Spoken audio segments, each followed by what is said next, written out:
Hello, everyone, and welcome to Seriously Loco, the Seriously Crazy fan podcast for El Paso Locomotive FC. I'm your host, Phil Bakke. I'm joined tonight by my co-host, Mikka Burrell. Mikka, how's your week been so far? Not bad, man. The Euros are in full swing. Copa America is coming up later in the week. The summer of soccer.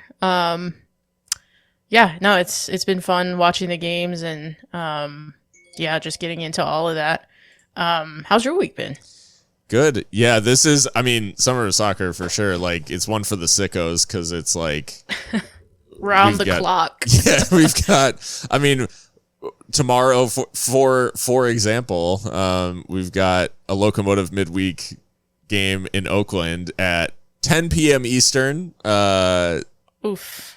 And then we've got Euros in the morning, then that, and then I'm pretty sure Copa America kicks off on Friday, or Thursday, I think, Argentina versus Canada. Yeah. So anyways, yeah, it's going to be round the clock, nonstop stuff. But I am, I'm enjoying so far. Not as much to enjoy about Locomotive's last game, the draw, 1-1 against Phoenix. We will get on to that in a little bit, but a little bit of admin at the top of the show. First and foremost, if you're finding us for the first time, welcome, and you can find us on your favorite podcast player, app, aggregator, whatever, Seriously Loco Soccer Pod, and if those apps or platforms allow you to rate and review, we would really appreciate that as it gets it in front of more locos. And yeah, you can find us on Twitter at Seriously Loco. And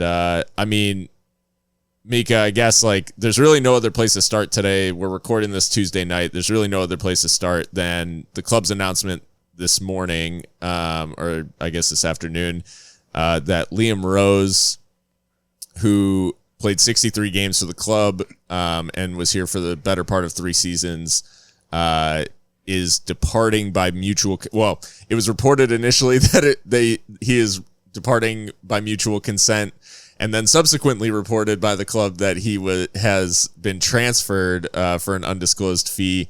I guess the big thing here, regardless of the nature of the departure, is this feels, quite similar to other sort of shock departures that we've had. Probably closer to Bensay in terms of potential impact, as Liam has been absolutely central to the squad this year, and really over the last 2 seasons has been key to the midfield picture at Locomotive, and they will be without him going forward. Yeah, no, literally central to Locomotive's starting 11 most weeks. He was always there alongside usually Eric Calvillo, maybe Bolo Akinyode more recently. But yeah, Liam, to be fair to John Hutchinson, that's one of his enduring positive legacies is bringing Liam Rose to the club, because I think Liam's had a really great impact at the club. Not really in terms of goal contributions, but just in terms of being that steady presence in midfield, perhaps the closest analog to Richie Ryan. Not exactly the same player, but just in terms of the temperament and the professionalism. And of course, you can't avoid the comparisons, being that they both play kind of that 6 role. So yeah, Liam's been just a wonderful servant to the club, and we will definitely miss him. I think it leaves us a bit light in midfield, and just the numbers overall, because I know we'll get on to the other roster moves. But yeah, 63 appearances for the club, I think it was, in all competitions, 1 goal, 2 assists. It's been wonderful having Liam in the side, and yeah, those are big boots to fill. It seems that the move was wanted by Liam. He did, have his first child, relatively recently, and it's my understanding that, they want to be able to go home to Australia and enjoy that with their family. And we'll see what club he lands at, as I'm sure he's not done. playing at the highest levels he can get to. He's only 27, so like right in his prime. And yeah, it's a big loss for Locomotive. But yeah, you mentioned it briefly there that the communication was a little inconsistent from the club as far as saying on Instagram that he's transferred for a fee and saying everywhere else that it's just a mutual parting of the ways. So, I suppose it could be both, but it's just odd that they pick one outlet to say that he's transferred for a fee and not the others. I just found that a little bit bizarre. But I suppose that's neither here nor there. But yeah, I wish Liam the best, and I know we'll miss him. Yeah, I think, just in terms of, he was one of the steady sort of first name on the team sheet type of players. And it will be interesting to see how we cope with his departure. Like you said, we wish him the absolute best. And I can only imagine the difficulty of having a kid, thousands of miles from home and family support and all those sorts of things. That is, I'm sure that has been challenging, and as long as it is what's best for him and his family, we obviously don't hold any ill will. But that being said, it is going to be, like you said, big boots to fill. And the structure in midfield does raise a handful of questions, because we've sort of been deploying Eric Calvillo in a wide attacking midfielder sort of role. Does Eric come back into central midfield to fill that gap? It feels like the most natural sort of solution.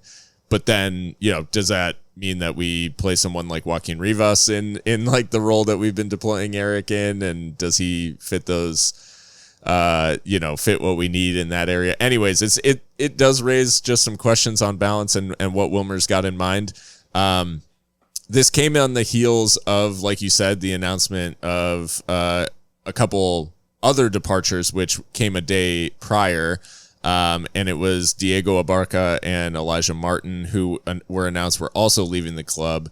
And Diego Abarca, obviously, one of the first real academy products, I think you could point to come through the system at Locomotive and make an impact of any sort on the first team. He obviously scored that wonderful goal against Hartford at home last season, which was just was that 2 seasons ago now?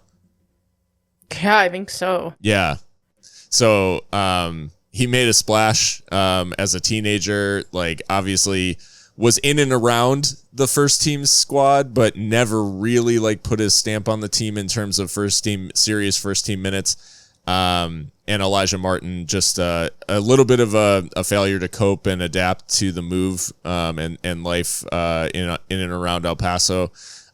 So his only appearance for the club actually comes unofficially in the friendly against FC Juarez Bravos. So between Diego and Elijah, obviously a defender, one of the defenders that we thought would be more key, I guess, this season in Elijah Martin, and then a youth product who always sort of threatened to make more of an impact on the squad, but never really was able to break through in Diego. Yeah, I mean, first on Diego Abarca, am I correct that he made his debut under John Hutchinson? Yeah. Yeah, so John Hutchinson, Brian Clarehout, and now Wilmer Cabrera, that's 3 managers who really didn't trust Diego Abarca with more minutes, and I think that's a shame, because I think you could see that there was some talent there, but perhaps not enough to be chosen or picked in comparison to the other players that we have. And I guess that's fair enough, and that's football. But Abarca, he's only 18. Actually, he'll be 19 years old tomorrow. So happy early birthday to him.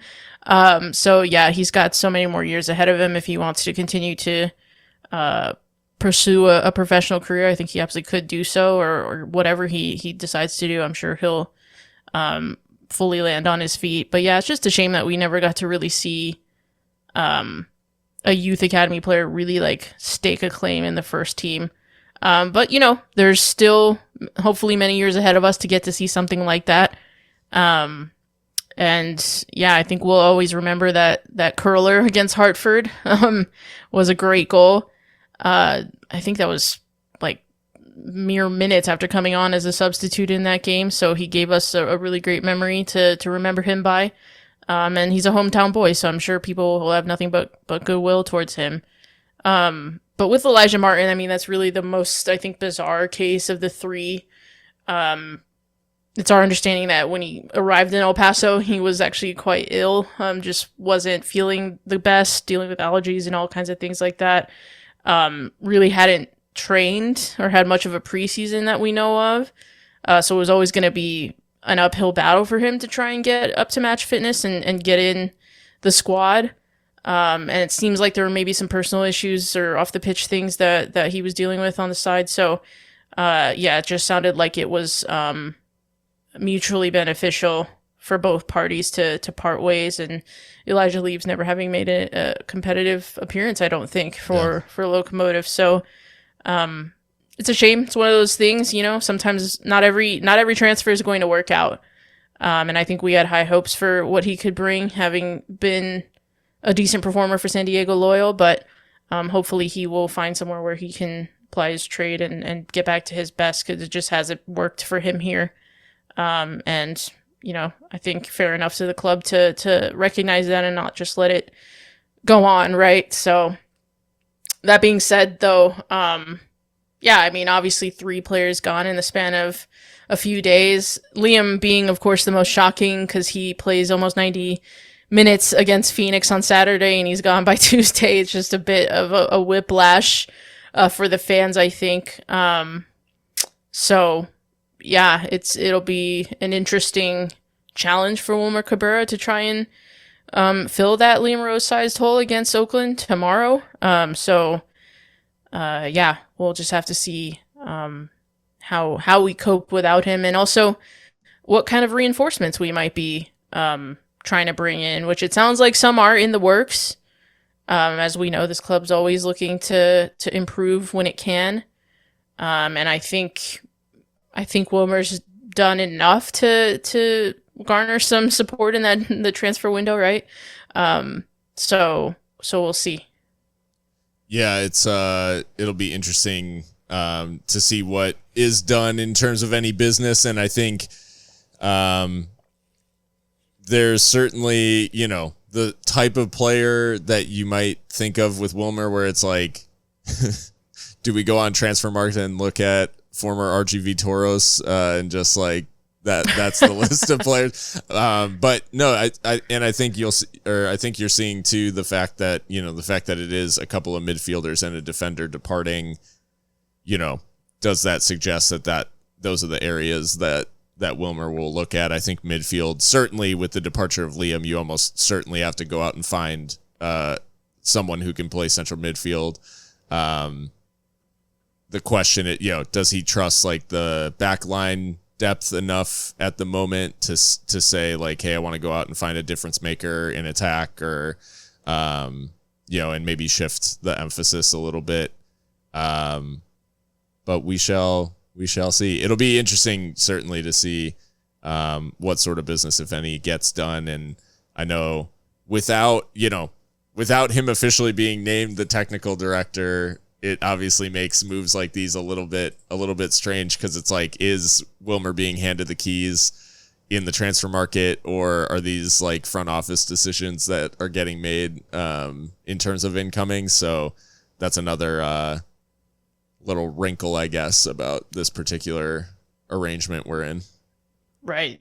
Yeah, it's hard to kind of picture what those conversations are like with recruitment these days, given that Wilmer is specifically not the technical director, but they can't sit and do nothing. I think that is possibly the worst thing that they could do.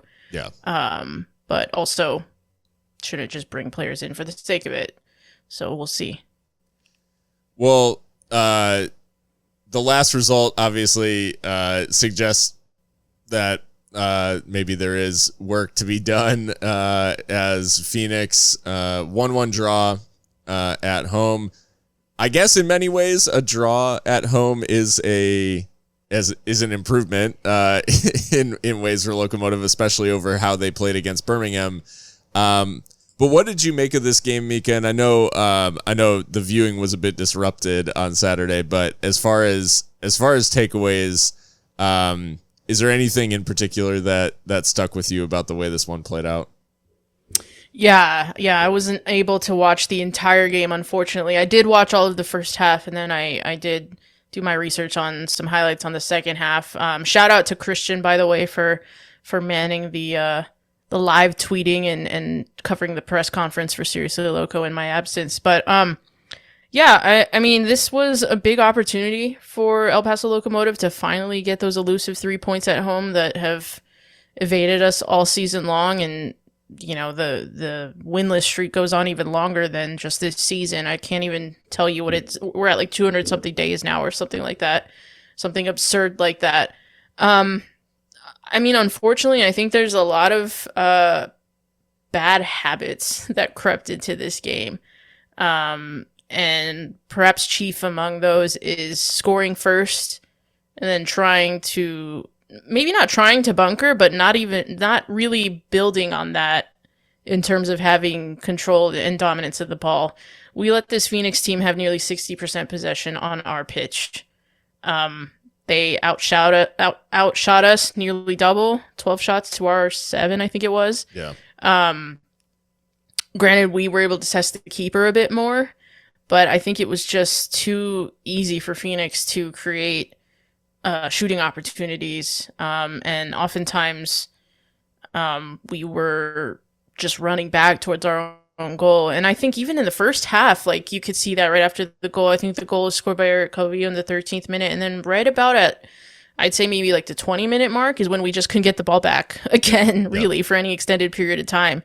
And then in the second half, Phoenix just had loads of opportunities. I think Formella has the ball in the net. It's called offside. There was another shot that could have nearly gone in. And finally, Armenakas does make us pay with some really slack defending. And I also have some questions about Pascual and his goalkeeping on the shot. But yeah, overall, just not a very convincing performance. Sure, you take the point. But this Phoenix team, I think, have shown that they're beatable. And I mean, it'll be frustrating to Wilmer Cabrera, who's been trying to diagnose the problems with this team, especially at home, and clearly he doesn't have the cure just yet.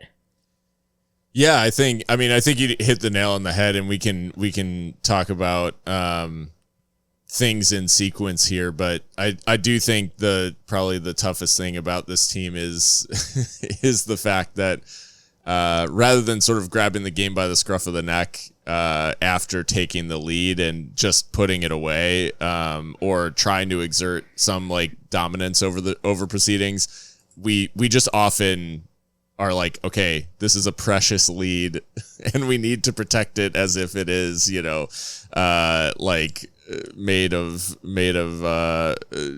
glass, I guess, or something, because we unobtainium. It just seems like we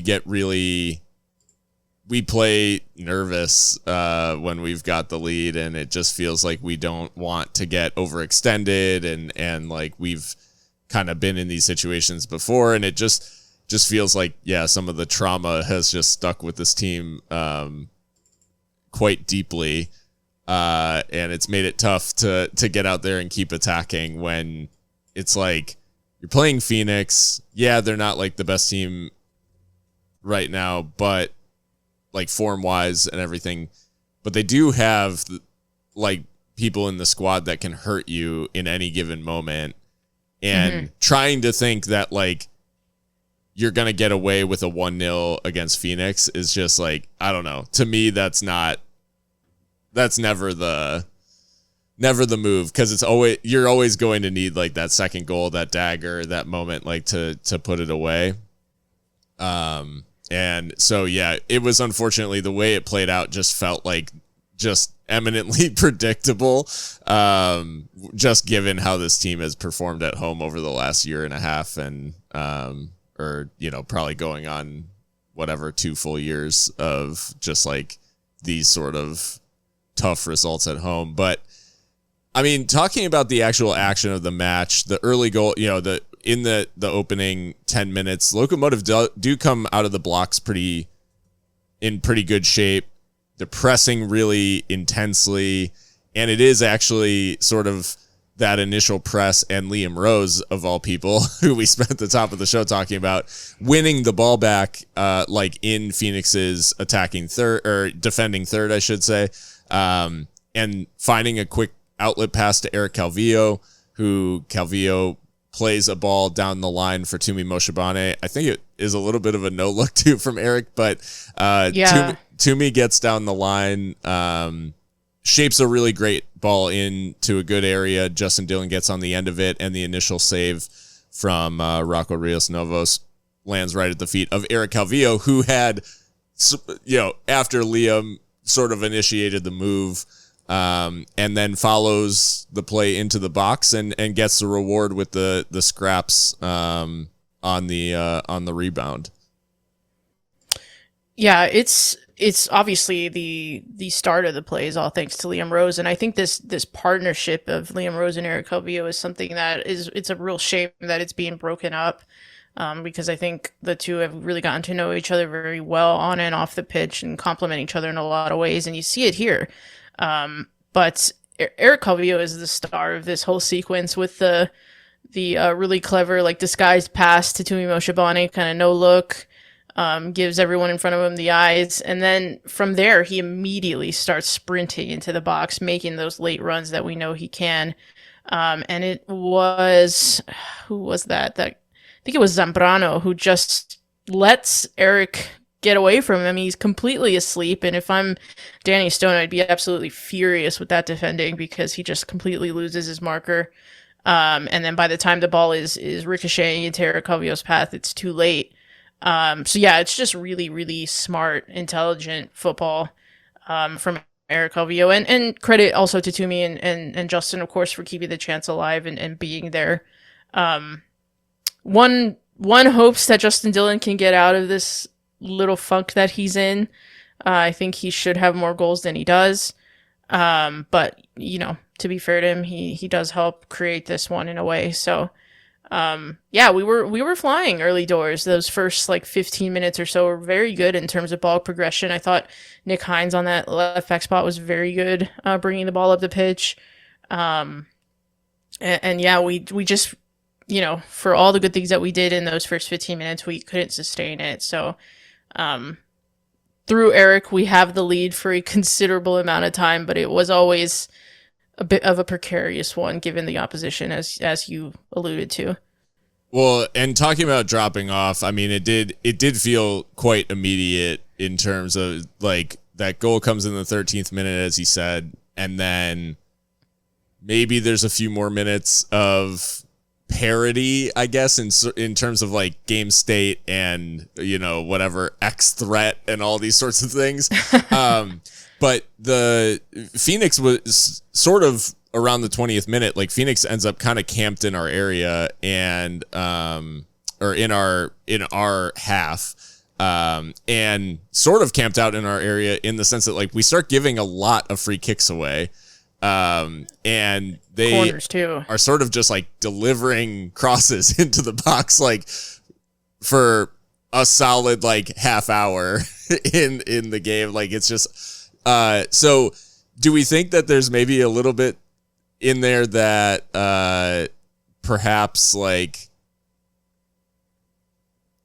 Wilmer's words after the Birmingham game have landed a bit too well, in that I think we commit something 21 fouls and Phoenix commits 9 the whole game. Yeah, we get 3 yellow cards as well. Have we overdone it? No, 4. Yeah, I mean, I think you have to be smart, right, when you're taking these fouls and cards. And I don't know. I can't say definitively if we've overdone it or not. But what I will say is that maybe, because you and I have talked about this throughout the season so far, that, when we have gotten the lead for whatever reason, there is a drop off in intensity or attacking impetus.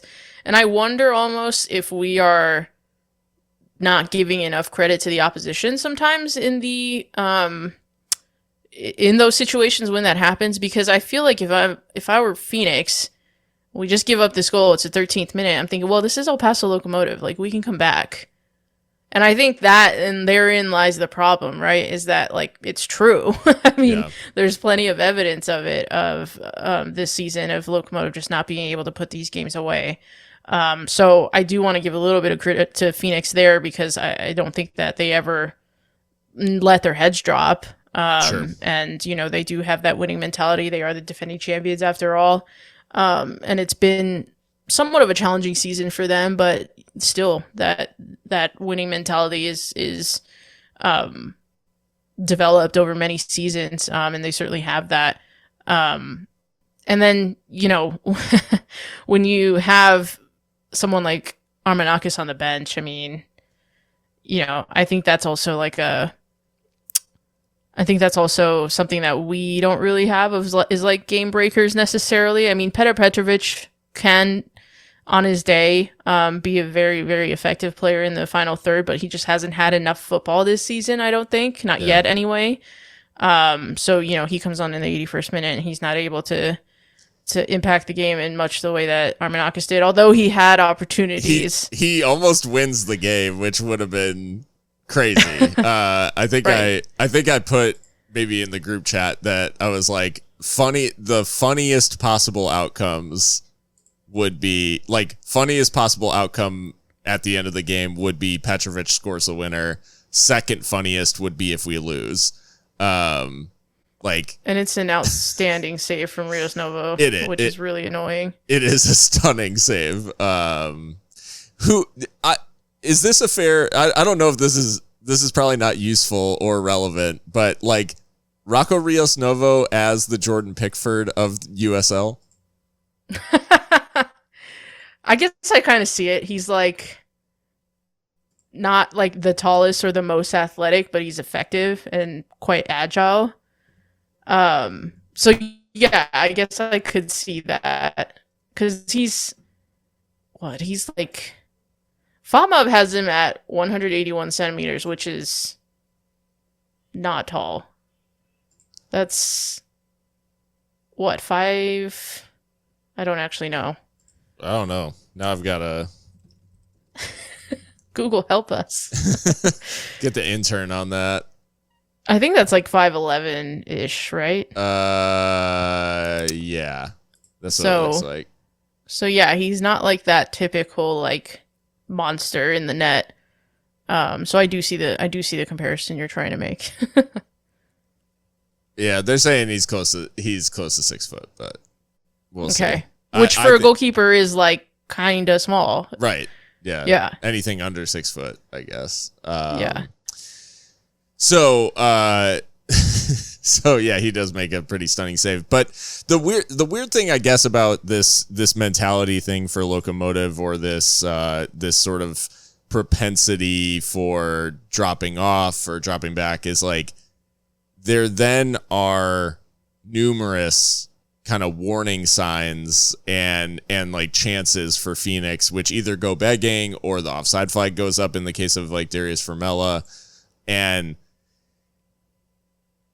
there isn't really, like, after these sort of like moments, there isn't really the reaction, I guess, you would expect in terms of like trying to cut these sort of chances out, where it seems like Phoenix continue to like repeat sort of the same patterns and get into these like dangerous areas with regularity, and the reaction from the squad like just wasn't really there in terms of finding out and solving that problem during the game of, okay, they are creating chances, like what is going on that could, that we could change, that could stem the tide a little bit here.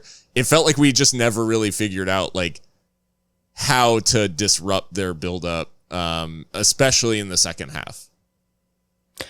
I mean, it goes back to what you were saying of, have we taken Wilmer Cabrera's kind of like be more cynical calls to their limit, I suppose, because it seems like our our response to someone's playing us off the park is foul them. Which, again, like, that can be effective if you're clever. Sure. But that can't be your only salve, if you will. Right. And yeah, I don't know. I don't know what the answer is as far as, like, I almost think it's subconscious because I have a hard time believing that it's being coached of, like, score one and then we're going to bunker. Like, I just really doubt that. Yeah. But yeah, I do think, like, there's, like, a trauma that these players are dealing with, I guess, that just there's just a drop off and, like, a tendency to cede the game to the opposition. And to do that against a Phoenix Rising team, like, that was always going to be a fool's errand. But as for the actual, like, tactical answer to this, I couldn't tell you, and it only gets tougher now with the departure of Liam Rose. I mean, I suppose Bolo Akinyote has really got to become, like, that all-action midfielder rather than just, like, the more holding option, which, you know, I have no doubt that he could do it, but it'll just be interesting to see. I think, obviously, what we see in Oakland tomorrow night will be extremely informative for the near future of this club.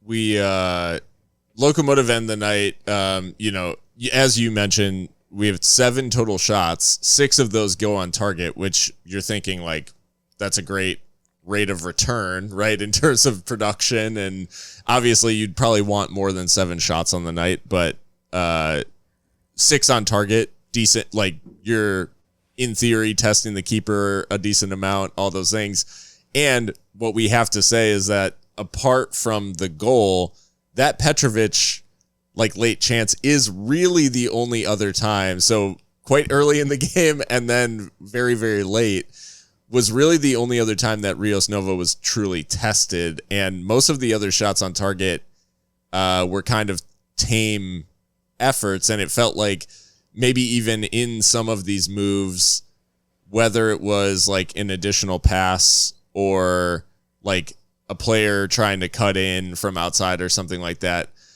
we weren't taking, it's not like we were taking a handful, like, yeah, we didn't get many chances, but the ones we got were really good. It's like, no, we sort of had like 3 good chances on the night, and we really only made one of them like actually truly dangerous, beyond what you'd expect, I guess. And most of the other shots were just kind of tame and into the arms of Rios Novo. Yeah, I think there's this one, like, counter attack in the second half. Correct me if I'm wrong, but it's like a really slick move, 3-on-2, and I think the shot ends up being taken by Navarez, and it's just like really tame on the ground. And it's like, it's not really who you want chances like that falling to. Navarez is a very good footballer, don't get me wrong, but I mean, he's ostensibly a defender. You know, He does play like a wide midfield role in this game, but I don't think goal scoring is necessarily, like, I mean, apart from when he's inside his own except half. When he's in Tampa, at the Hilton, exactly. So when he's in the buffet line at the Tampa Hilton. Yes. So yeah, I mean, I think that's also kind of an issue of, like, chances are falling to players that, like, they shouldn't be necessarily. Yeah. But yeah, Petr Petrovic, like, he just, that chance is so gilt-edged, and he just can't, you know, through no fault of his own. Like, Rios Novo just does really well to, like, get back and get a paw to it. But I mean, what did you make of Armenakis' goal? Because I watched it a few times, and that's it. That's a situation where I'm like, yeah, like, 2-foot him. Kick that Maybe dude. not 2-foot him, but, like, you know what I mean? It's like there's like 4 players around him, and the I don't know. I'm not convinced by the goalkeeping either necessarily. I don't know if Pascual maybe was unsighted. Yeah. But, like, it looks pretty close to him. I don't know. Am I being harsh? I think the defending is not good, but I don't know. I could be convinced either way by Pascual's goalkeeping. Yeah.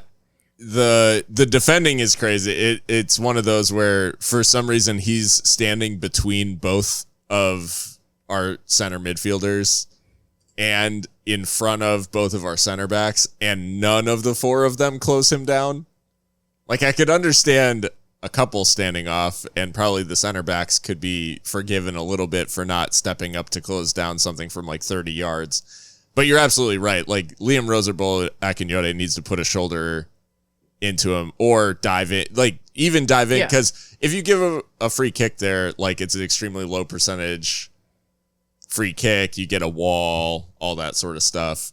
Right. Whereas him getting to shoot basically uncontested for 30 yards, not ideal. And I think like I share the concern in that it looks like, and obviously it would take like maybe a few more watches, but it looks like to me, Pascal, like it's one of those goals where you're like, oh, the keeper has it covered, and then it's somehow in the back of the net, right? And you're like, it looks under him. Yeah, it looks like he almost dives over it, like to an extent, or like just, and maybe he is unsighted, like maybe he's guessing, and just guesses the wrong height that it comes in at or whatever. But yeah, I think he'd be disappointed that's snuck in.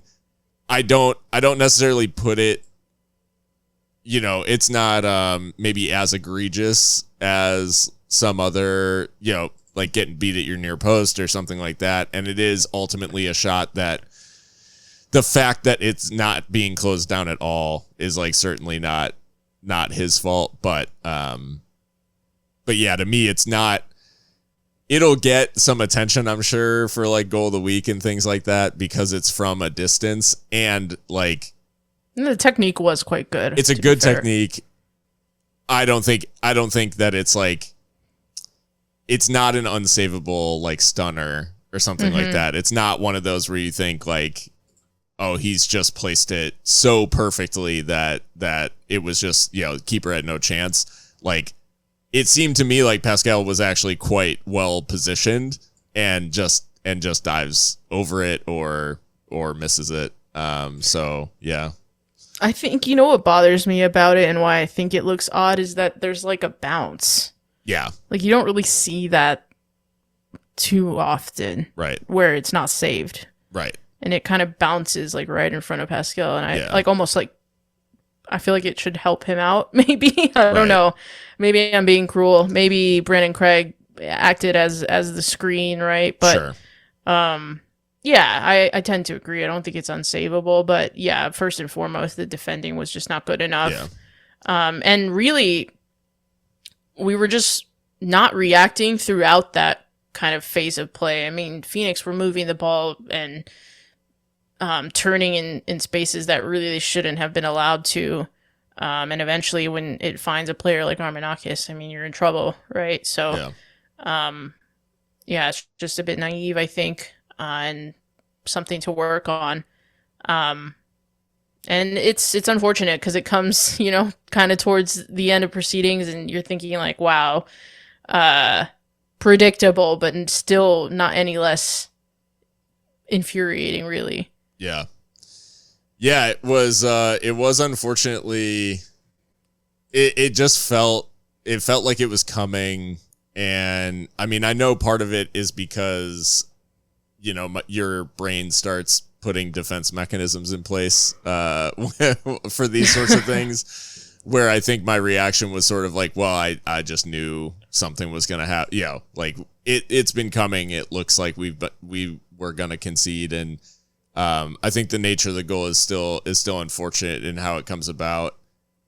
But I don't think anyone who watched that second half could say comfortably that Locomotive deserved 3 points, right? Like I think given the chances that Phoenix created, it's actually quite lucky that they get the single point that they did. So yeah, in general, just another night to forget at home, unfortunately. Luckily they've got 1 point instead of 0, and it wasn't the sort of like more embarrassing outcome as the Birmingham match.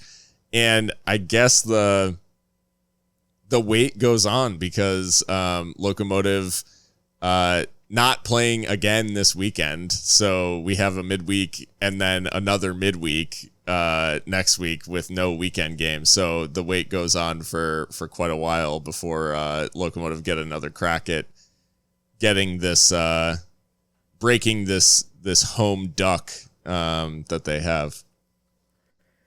Geez, yeah, we go to Rhode Island after Oakland. That is quite a ways away. Yeah. Yeah, I mean, shall we talk about this Wednesday night on the road to Oakland then? Yeah, so odds are you're listening to this on Wednesday morning. So tonight, Locomotive face off against Oakland Roots, and many will remember, I think, for the wrong reasons, Oakland Roots win in El Paso 3-2 for the game that I was actually in attendance for. So actually, weird stat. By the end of the season, I'll have been to 2 Oakland Roots matches, but that's a whole other thing. Oh, really? What's the other one? The USL show trip we're doing this like on site at Oakland thing. Oh, no kidding. When is that? That is in July. How fun. Yeah. That'll be actually shout out to Oakland Roots because they are like hooking us up. They're like, and that game's on CBS now, like actual CBS. So I'm still trying to get a CBS producer in contact, but no dice. But they're like giving us like pitch side access and stuff and like building us a set and stuff like that. Wow. Yeah, it's kind of crazy actually. So that is dope. But yeah. So many will remember Oakland's last game and in El Paso for all the wrong reasons. Well, they are much better than when we met them then, or at least in better form. They had since parted ways with Noah Delgado as their full-time manager, and Gavin Glinton has taken over as a caretaker. And he's got them kind of flying 4 or 5. Like they've won 4 out of the last 5, and their last 2 wins are a home win against Tampa Bay and a 3-2 win on the road in Sacramento. So, yeah, Oakland Roots have. I mean, this is a bad time to play them for this Locomotive side. I think it's safe to say. Yeah, it is. Like you said, 4 wins out of their last 5. I think they've only conceded like 4 goals in that time too. So been very solid, keeping the ball out of their own net. Memo Diaz, like well on his way to becoming an Oakland Roots legend if he's not already. Still coming up with the goods. I think 3 assists for the El Pasoan and the former Locomotive player. So fair play to him. Yeah, we just don't have a good record against Oakland Roots, period. I mean, they've definitely got the beating of us more often than not. However, our last and our only win against them did come in Oakland last year. And I think Noah Dollenmeyer was one of the goal scorers, the California boy. So run it back, please. But yeah, we'll have to see. I mean, this is just not a great time to run into the Oakland Roots buzzsaw, as it were. And with all the movement that's gone on in our roster, it's hard to even predict who might make the starting 11. So yeah, it feels like a new kind of era within the season is starting almost. As we go on the road tomorrow or tonight, if you're listening to this on Wednesday morning. So yeah, I think this is a tough task, and Oakland are, comfortably mid-table, and we're still in the basement. So, I mean, every game feels like a must-win at this point. And a little bit, battle of the caretaker managers with Gavin Glinton and Wilmer Cabrera. I don't know that we can call Wilmer a caretaker. I don't think that would be fair, because he is the head coach. But mid-season. I suppose we'll know. I suppose we'll know at the end of the season whether he was a caretaker or not. But yeah. That's fair. But yeah, Glinton, I mean, it seems like he's kind of gone a little bit back to basics in terms of like getting results with this Oakland Roots team. And one of the things that's kind of struck me too is how he's been a little bit ruthless, like since he's come in, because they've had some changes, I guess, and some players like, not permanently, but they did have some players sort of go out of the team initially. And it seems like they've worked their way back in, and guys are really like competing again for places, which I think is obviously a huge difference maker when people don't feel invincible. And he's created some competition within the ranks, and he's getting a song out of players like, Johnny Rodriguez, classic, like streaky player. We talked about the fact that he like isn't always, I guess, like, it seems like he kind of goes up and down, confidence player, that sort of thing. But their attack is in really good form. Rodriguez and Lindo Infeka, Trayvon Reed, Hisiel Cedeno, like these guys they're all playing well. And I mean, scoring 3 goals against Sacramento is like, beating Sacramento is one thing. Scoring 3 goals against Sacramento is another thing. And scoring 3 goals against Sacramento at home is an even further task. So the fact that they've been able to pull that off is a little bit scary, because they're going to be very confident coming into this game. And I think it might be a little bit of a dichotomy, I guess, of the fact that like Locomotive will be coming in maybe not as high on confidence, and against a team that really is feeling themselves. But the one thing that certainly Locomotive have to kind of hang their hat on is the fact that under Wilmer, and just in general, the road form is better than the home form. So like, it seems like we let ourselves play a little bit more when we do go on the road.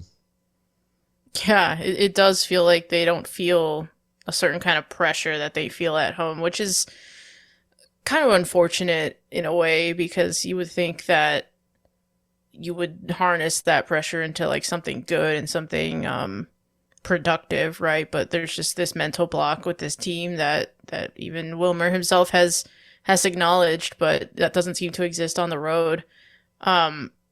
But I wasn't familiar with Gavin Glinton's game. I guess he was an assistant manager for Troy Lesane at New Mexico United. So yeah, little extra motivation, at least from my side as a fan, to beat this man. and how well he's doing at Oakland Roots. Fair play to him. But I did not realize he was on the New Mexico United payroll back in 2020, 2021 or thereabouts. But yeah, it's pretty incredible what he's been able to do, getting a shot as the guy, because I think it seems like his managerial career has more been as an assistant or in the academy setup of clubs, and even as a technical director. So that's always great to see new managerial talent in the North American game. Yeah. But just not on Wednesday night, Gavin, please. Yeah. Chill out a little bit. Yeah, Turks and Caicos native as well, which I was trying to understand the demonym for Turks and Caicos. That it was. What is it? I don't even know. There was one. It said Turks and Caicos. Okay, so Wikipedia says Turks and Caicos Islander, Turks Islander, Caicos Islander. Okay, we'll go with that. I was hoping for something a bit more fun. Yeah. Turks and Caicosian. Right. But yeah, so Gavin Glinton off to a really good start. I guess the next question then comes in the form of with the change, do you expect Locomotive to do anything drastic lineup-wise, or do you expect there to be sort of like a one-for-one change with Rose coming out of the team and someone coming in his place? Maybe, I'm thinking like off the top of my head, you could see Joaquin Rivas in that like wide left spot. You could see Ricardo Zacarias come in that wide attacking spot, and Eric Calvillo shifted into midfield. Or do you think Wilmer uses this as an opportunity to try something like altogether different? That's $1 million question. I really don't know what we're gonna see, or I can't even really fathom it. I guess like my first thought, my instinct is to shift Eric Calvillo back into midfield alongside Bolo Akinyote, and maybe this is the opportunity or the time to give Petr Petrovic a start. Because, he's not been bad coming off the bench, but maybe if he has more minutes to work with, he could be more impactful, and we'll only see that if we try it.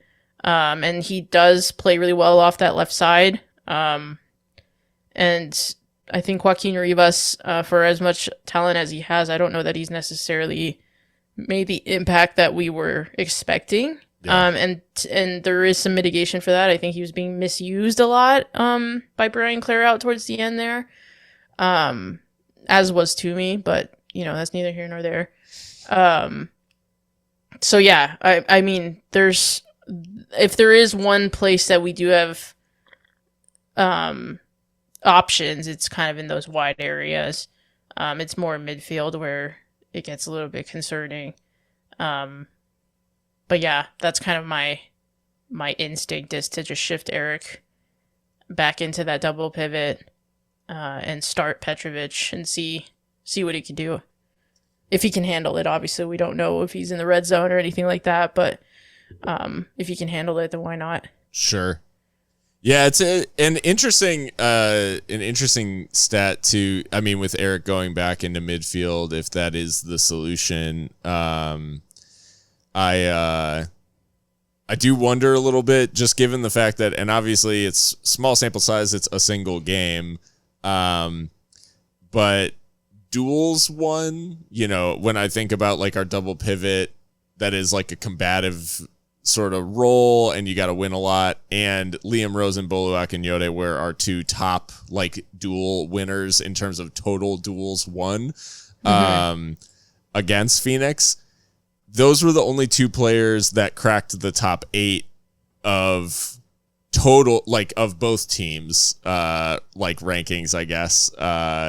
So Phoenix had 6 of the top 8 like dual winners, and then our next highest were Francisco Navarez and Nick Hines at fullback, so our like 2 fullbacks, and Eric Calvillo only wins 2 duels like the whole game, which does maybe suggest that like.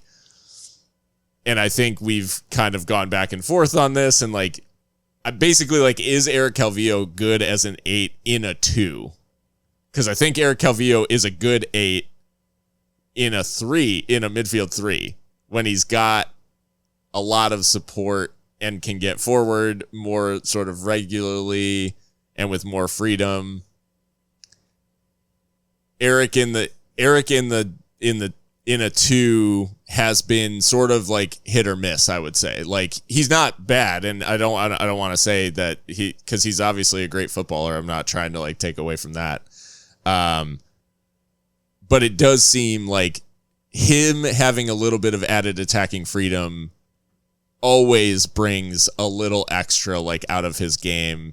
And whenever he doesn't have the ability to go do that because he's focused more defensively, or he's like focused more so on like winning the ball back and things like that, it does feel like that saps him a little bit. Like it does. His impact on the game is a little lessened when he has to do that, like the dirty work in midfield. No, absolutely. Yeah. And to be fair, like, my suggestion is by no means like ideal necessarily. Oh, for sure. No, and that's but No, you make a great point. I mean, it's not Eric's game necessarily to be running back towards his own goal and putting in tackles and things like that. He's, you know, he excels at the later runs. He excels at, getting shots on target, playing other people in, like we saw with Toomey, for what ended up being Eric's goal. Yeah. Yeah. I think probably if anyone could do that work to mop up after him, it could be Bolu Akinyode. But I don't know if you'd be like stretching the shape of the entire team too far. Sure. If you want to get the best out of Eric and let him bomb on. So yeah, it's not ideal. And I definitely acknowledge that. And I think you make a great point, which is why it's going to be so important to see what the club does next, if anything. Because, I don't know. I guess we need to see like what Jeremy Garay actually can offer. Yeah. Because he is a midfielder. He's a holding midfielder as far as we know. So yeah. That might be an opportunity for him. But I do think you have to find a place for Eric Calvillo. I do, because I think since Wilmer has come in, we've seen another level from him. Yeah. And I think we should absolutely play the hot hand. From the Phoenix match, I do want to give some credit, and like looking ahead sort of to Oakland. For the issues that there were defensively against Phoenix, I do actually want to give some credit to that back four, because I would say if you named like Miles Lyons, Brandon Craig, Noah Dolenmeyer, and Nick Hines as a back four, you'd be like, not a lot of experience, a handful of like recent sort of rough times, like for a couple of the players. Brandon Craig obviously returning from injury, all these sorts of things. And I think like there was nothing about the way that they performed, because I think more of the performance was about like a lack of control versus like a lack of good defending. There were moments certainly. But I think Noah in particular has like looked much sharper ever since this switch, and him and Brandon Craig next to each other have like acquitted themselves pretty well over the last couple of matches. No, yeah, that's true. We're not that far removed from Brandon Craig winning the game for us against San Antonio. So yeah, they have been good, and continuity there will be good. I think like Nick Hines was great. Yeah. For the most part on the ball.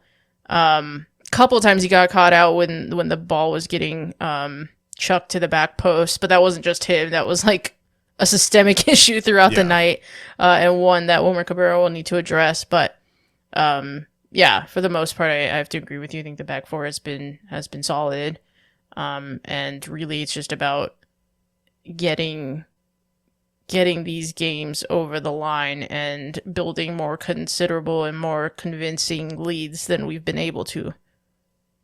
Yeah, it'll be interesting too to see if there's any alteration to the. I mean, we went from obviously Amando Moreno. His involvement is going to be extremely limited over the coming Right. months. But it does seem like Justin Dillon and Toomey are the favored pair in attack at the moment. I guess Amando should maybe be back short, like I would think, or maybe for Rhode Island he'll be back. Mm-hmm. Because they won't have the Copa America obviously to contend with, I don't believe. Right. So hopefully Amando's return as well can provide a spark. But do you think the Dylan Moshabane partnership gets shaken up at all in terms of maybe trying to add more of a finishing edge to the very top end of the attack? I don't know, because I think Toomey's movement is really what sets him apart. And Yeah. I think I think that's worth having in the team, because he can unbalance back lines, and he is very adept at like popping up in areas and finding space. And then Dylan, I mean, Dylan's getting chances. He's just not finishing convincingly. Sure. I know he had that goal against Birmingham Legion, which was not even, 3 weeks ago, but beyond that, it's been pretty slim pickings for him. I mean, if I were to give anyone a rest, it might be him, but I guess the question then is, who plays in his stead, right? Because it seems like Wilmer Cabrera does want to proceed with 2 strikers. Maybe that's where you can give Joaquin Rivas a shout. But then I don't know if Joaquin Rivas to Mimo Shabani is too like samey or too similar. I don't know. But yeah, I guess whether Justin sits or not, like, I guess I wouldn't be surprised either way. Yeah. Well, it'll be an interesting night. We'll obviously be following along with the action out of Oakland, but I don't know. Are you up for a watch along? When is kickoff again? 8 o'clock? 10, 9, 8. Yeah, 8. Should be. Cool. So yeah, we do watch alongs for most away games on our Twitch and YouTube and on Twitter. So yeah, join in for that. The live watch alongs are always a good time.